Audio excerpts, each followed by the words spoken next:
I was there, in the middle of those white walls that shine under the sun. But inside, everything was dark. I saw it all, heard it all, every step, every breath. That big house where the masters lived as if they were gods was nothing more than a disguised prison.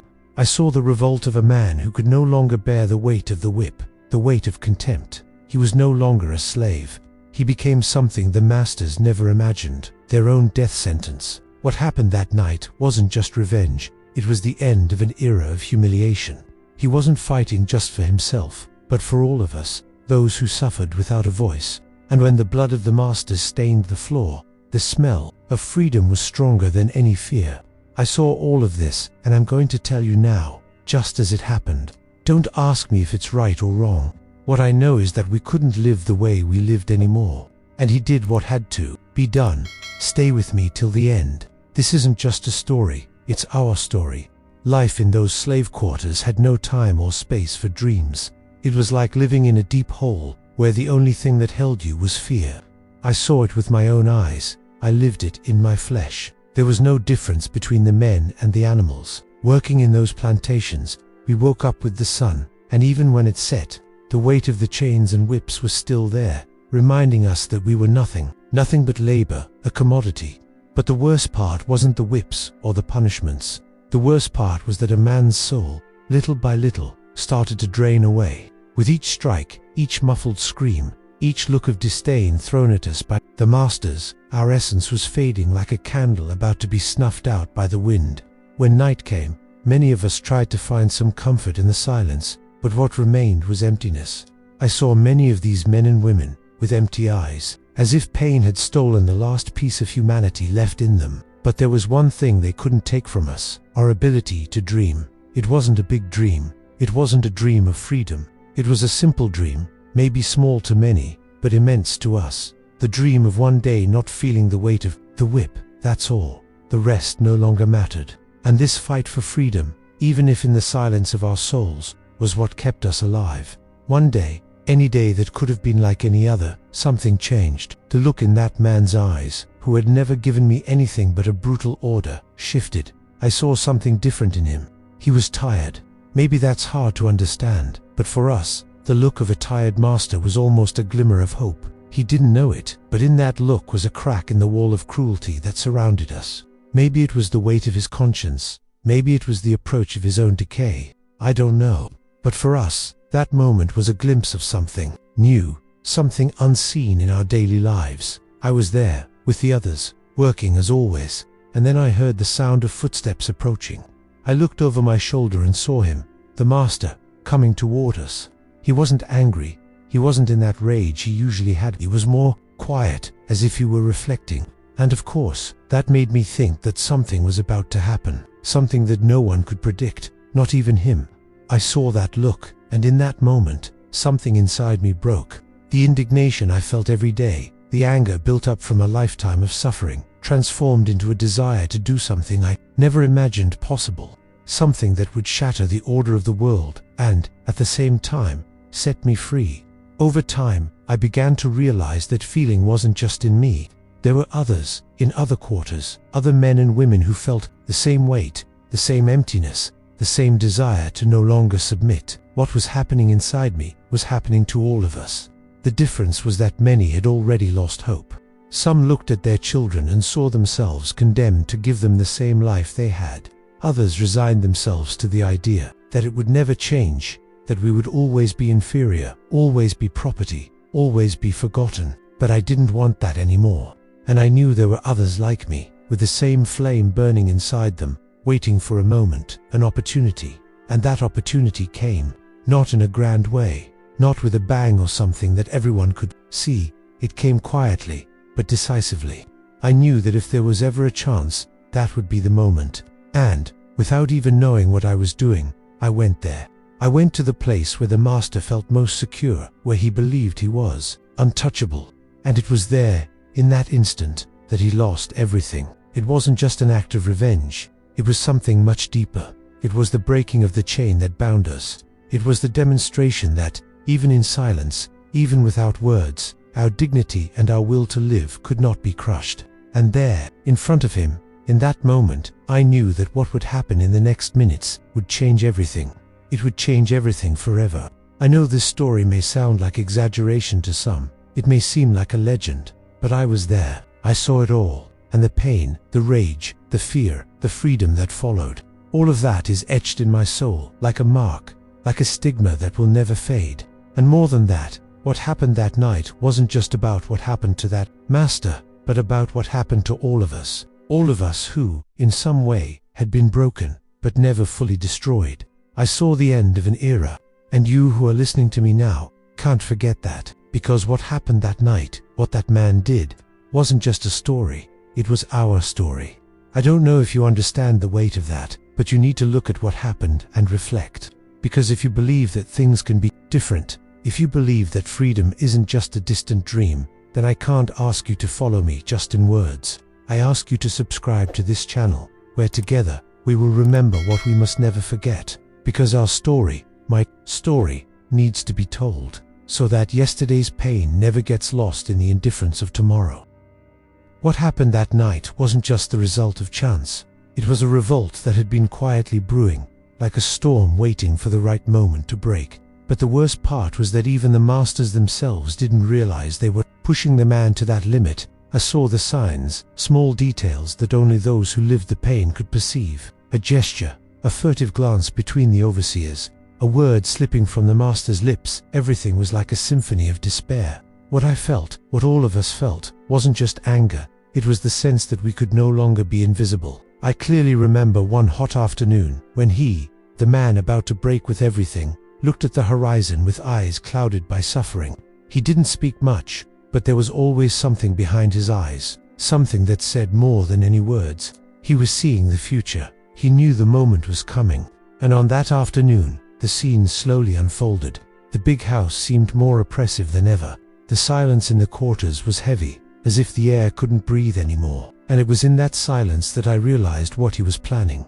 It wasn't just a desire for revenge. It was something deeper, something he knew could change the course of our story. He wasn't just reacting to the blows anymore. He wasn't just defending himself. The man was going beyond. He was preparing the ground for something bigger, something no one could predict, something that would make our fight for dignity impossible to ignore.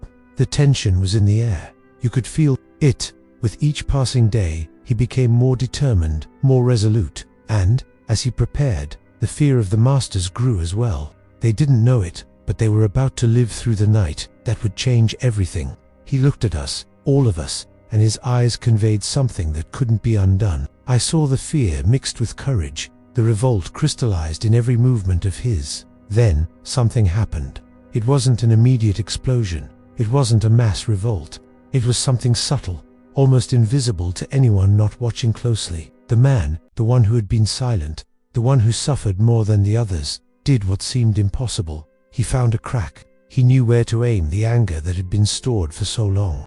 He made a move that, in a matter of seconds, turned the game around. Something that seemed impossible in those times. One single act, one single decision, and there, the fate of those masters was sealed, and everything changed. Now, you might think this was an impulse, an uncontrollable reaction, but what he did was a choice, a difficult choice, maybe even tragic, but it was the choice he made to ensure that his dignity, and the dignity of all of us, would not be crushed again. And by doing so, he showed us that, no matter how much the world tried to break us, our resistance, our inner strength, could never be defeated. Because we weren't just slaves, we were men and women with souls, with dreams, and with an unrelenting desire to be free. And that act, though executed silently, resounded like a battle cry that would echo across generations. I see many of you, watching these stories, wondering if what happened there was right or wrong. But listen to me. Justice is not always what we learn in books. Sometimes, justice is made by the cry of those who have no voice. And this story, the story of that man, is our story. Each of us has our own version of it, our own struggle. But one thing is certain, the strength he showed that night, the courage to break free from everything that enslaved him, freed us more than he could ever have imagined. And now, tell me, how do you feel hearing this? How do you react when you think about what he did? What would you do if you were in his shoes? It's impossible not to reflect on this, isn't it? I know that many times we feel powerless in the face of life's injustices, but his story reminds us that courage is within each one of us. If you also feel that spark inside of you, leave a comment about what you think of this story. What would you do if you were in his shoes? How would you react? I want to know your opinion, because there is no story without those who listen to it. And your voice here is very important so that our fight, our resistance, never fades. I know many of you, hearing these words, may wonder how it was possible to reach this point. How a life so marked by pain, by violence, could transform into something irreversible, like a river that, even with stones and obstacles, follows its course to the sea.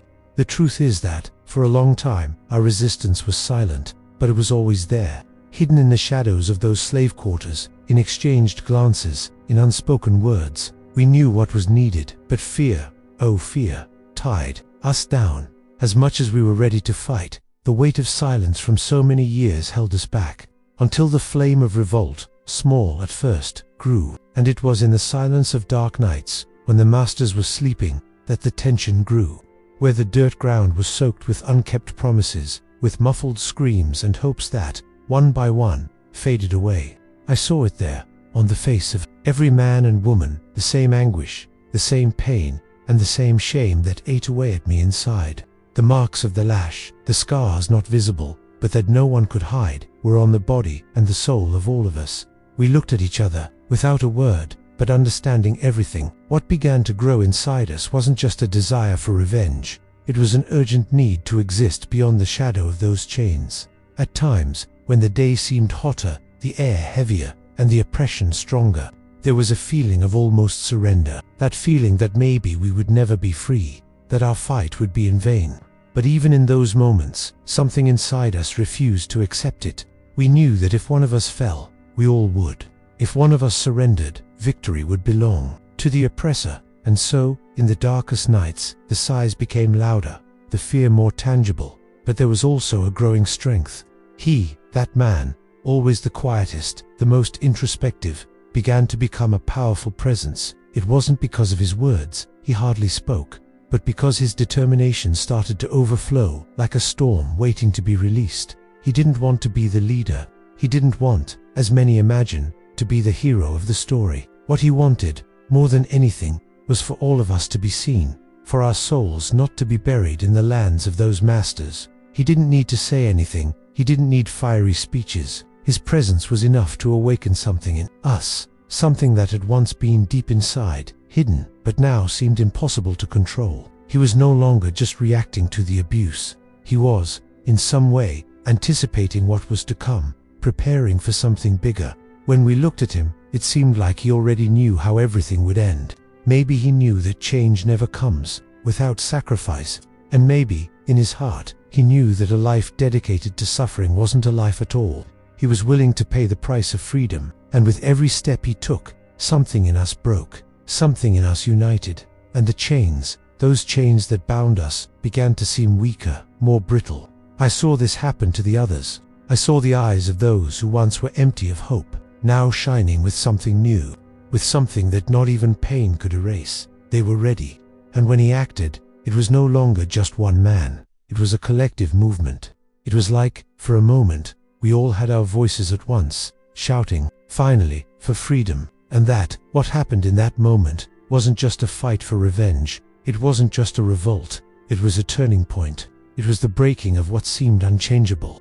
It was, finally, our chance to be more than just property, more than just shadows who worked without ever being seen. And in that act, in those seconds that seemed to stretch for an eternity, we became something we never imagined possible. We became free, but not in the physical sense, not just breaking the chains. We became free in our souls. And from that moment on, our story was no longer just one of suffering, but one of those who dared to be more. What he did there was something that, to this day, echoes not because he did the impossible, but because he did what no one thought could be done. He showed that, when the pain is great enough, courage becomes inevitable. And I know that many of you are wondering, what would you do when you find yourself in a situation like the one he lived? How would you act if you were forced to endure so much suffering? It's difficult, isn't it?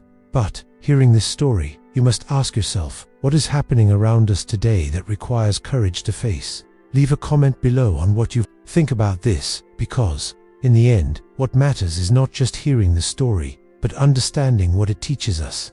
And if you feel this story touched you, if it lit a spark inside you, don't forget to leave your like and subscribe. The story is made by those who listen and share it, and your subscription here helps us continue bringing more stories that need to be heard. That night, something in the air was different. The moment had come. We were no longer just people marked by chains.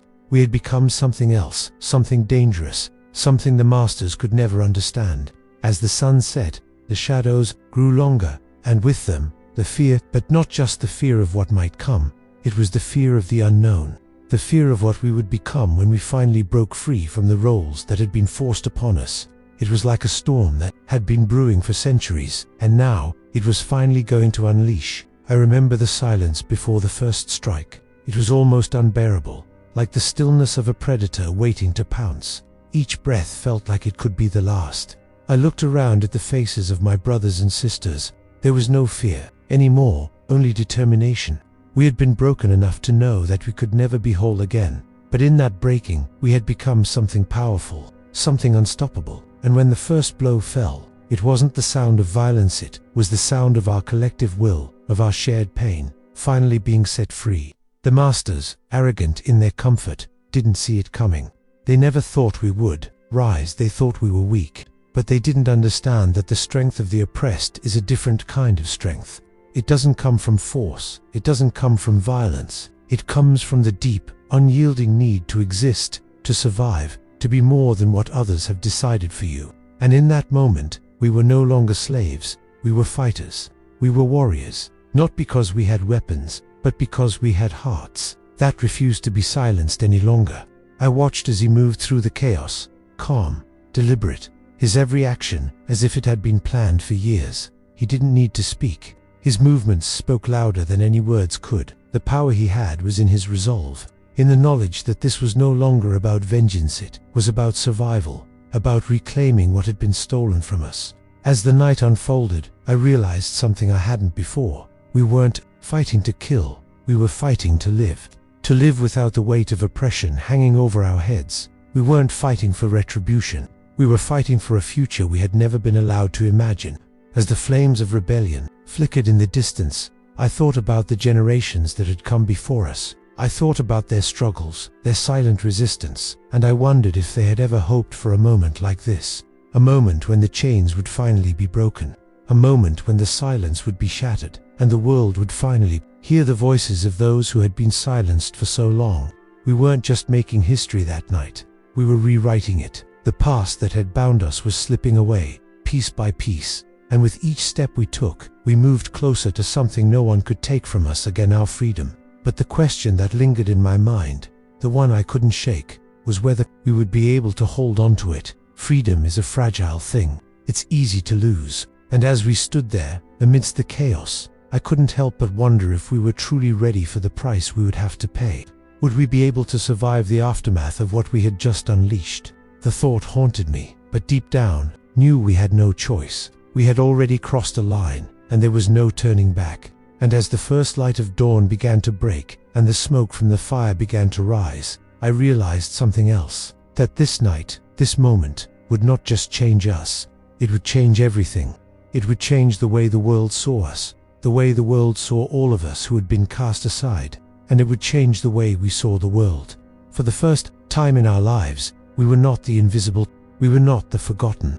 We were visible, we were heard, and we would not be silenced again.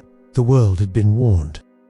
As the first light of dawn slowly broke across the horizon, we stood there, our faces smeared with ash, our hands trembling with the weight of what had just happened. The world around us was silent for a moment, as if holding its breath, uncertain of what was to come. But it wasn't silence we feared anymore, it was the reality that had finally settled in, one that none of us could deny. The world we had known was gone, replaced by something unfamiliar, something wild, something unpredictable. In that instant, we weren't sure whether we had just set ourselves free, or if we had signed our own death sentences. But one thing was certain, we could never go back. We could never return to the shadows from which we had emerged. We had stepped into the light, and there was no turning back from that. As I looked around at the faces of those who had fought beside me, I could see it in their eyes, fear, hope, a strange mixture of both. They were all asking the same question: what now? What do we do with the freedom we had fought for? The freedom that had cost so much? But there was no clear answer. There couldn't be. This wasn't a battle that could be won in a single night. It was a war, and wars don't end with the first strike. They only grow more intense, more painful, more real. We had taken the first step, but the road ahead would be long, and the price for that freedom would only continue to rise. As the smoke from the burning house drifted up into the sky, I couldn't help but wonder if the world would ever truly understand what had happened that night. They would tell stories, yes, they would speak of us as rebels, as outcasts, as enemies, but what they wouldn't understand was the feeling in our hearts, the feeling of finally breathing, of finally tasting air that wasn't choked by the weight of our oppression. It was a feeling of liberation, yes, but it was also a feeling of deep uncertainty. For the first time in our lives, we were free, but we were also completely alone. No longer bound by the chains of slavery, but now bound by something even more powerful, the responsibility of our own survival. What would we do with this freedom? How would we build our lives from the ashes? What would we become? These questions haunted me as I watched the others begin to scatter, unsure of their next move. Some walked away into the woods, seeking refuge, while others remained behind, standing like statues, gazing at the remnants of the house that had been the source of so much pain. But there was no time to stand still. The masters would come for us. They would send their dogs to hunt us down. They would send their soldiers to punish us for what we had done. And yet, I couldn't help but think, what had we done wrong? We had taken what was ours. We had taken back what had been stolen from us, piece by piece. And yet, the world would call us criminals, would call us savages. They would say we were the ones who had broken the rules. But the truth was, the rules had always been broken by them. The masters had broken us, had broken our families, had broken our souls. We were simply putting the pieces back together, and in doing so, we were making history. We were rewriting the rules of the world. The questions still echoed in my mind as we moved forward, unsure of where we were going or what we would find. But one thing was certain: we could no longer be ignored. We could no longer be the invisible, and that was worth everything.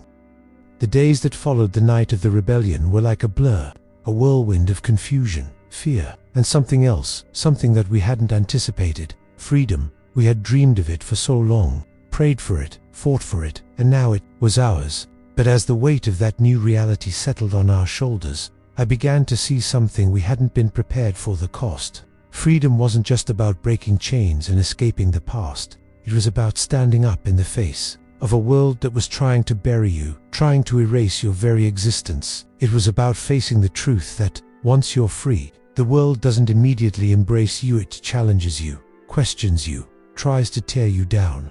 We had no home, we had no land, we had nothing but the clothes on our backs and the bitter knowledge that the world outside those walls was still ruled by the very men who had enslaved us. The first days of our freedom were the hardest, because they were filled with uncertainty. Where would we go? What would we do? How would we survive in a world that had always told us we didn't belong? We had no answers, and yet there was no going back. We couldn't return to the fields, to the pain, to the humiliation of our past lives.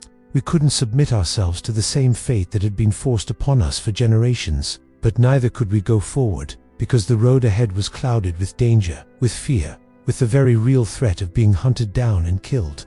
We were rebels, outcasts, and the world didn't have a place for us.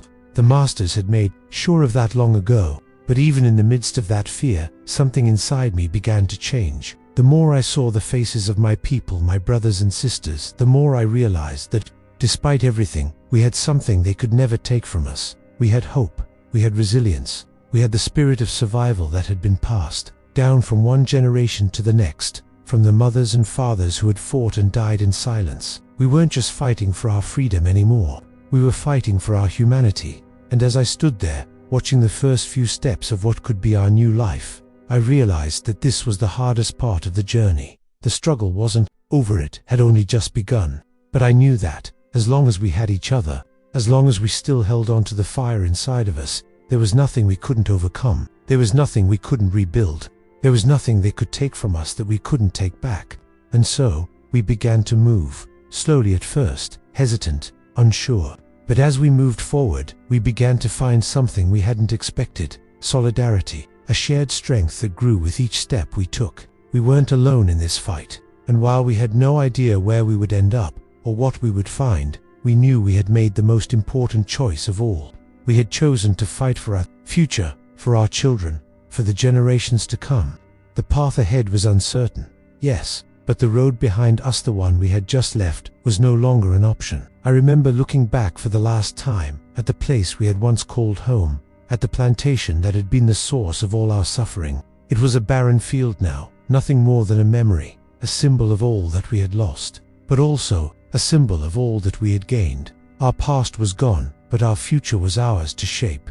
And though the road ahead was long and filled with dangers we couldn't even begin to imagine, I knew one thing for sure: we were no longer slaves, we were free, and that was a power no one could ever take from us. As the years passed, we became something the world couldn't ignore. We weren't just survivors anymore. We had turned into witnesses to our own history, each one of us carrying with us the memories of that night, the struggle, the fire that refused to be extinguished. But even more than that, we became the keepers of a story that had been forgotten by many. A story that was as old as time itself, the story of those who had been broken, but who never gave up fighting. It was in the quiet moments, in the long nights under the stars, that I thought about all we had been through, about the cost of our freedom. We had won, yes, but at what price? How many lives had been lost for us to stand here, free but forever scarred? And even as we walked through new lands, starting again from nothing, I couldn't help but carry the weight of that question. Were we truly free? Could we ever be? Or would we always be haunted by the ghosts of those who had come before us, whose names were lost to time, whose pain had been buried under the dust of history? In the end, freedom wasn't something that could be held in your hands. It wasn't something you could own, not in the way the masters had owned us. Freedom was something you felt in your bones, in your spirit. It was the way your heart beat when you woke up in the morning, knowing that you had the right to live. It was the way the sun felt on your face, the way the wind moved through your hair without the weight of fear bearing down on you. And even though we were no longer slaves, we were still searching for something. We were searching for peace, for the healing of wounds that ran so deep we could never truly touch the bottom of them. We were searching for justice, not the kind the world gives, but the kind that comes from within. The kind that rises up from the ashes of what has been destroyed and creates something new, something whole. I know that the world still hasn't forgotten the stories we left behind. They still speak of us, of our rebellion, of the night the masters lost their hold. But what they don't speak of is the strength that we carried in our hearts, the courage that rose from the depths of our suffering. They don't speak of the love we had for one another, the way we held each other up when the world tried to tear us apart. They don't speak of the bond we formed, of the legacy we built together. We were more than the sum of our struggles. We were a family, a community, a force to be reckoned with. And that, in the end, is the true story. The story of those who refused to be broken, of those who found strength in each other when the world wanted to take everything from them. And now, as I stand here, looking back at all that we have accomplished, all that we have lost and gained, I ask you to do something for me. Don't let our story end here. Don't let the pain and the triumph fade into the darkness. If this story has touched you, if you feel in your heart the weight of what we lived through, I ask you to stay with us. Stay and listen to the stories that are yet to be told, to the voices that still need to be heard. Subscribe to this channel so we can keep these voices alive, so we can keep the past from being forgotten. And if you've found yourself moved by what you've heard, I ask you to continue with us through this playlist. There are many more stories, and every one of them deserves to be shared. So, my friend, I leave this with you. Listen, learn, and never forget.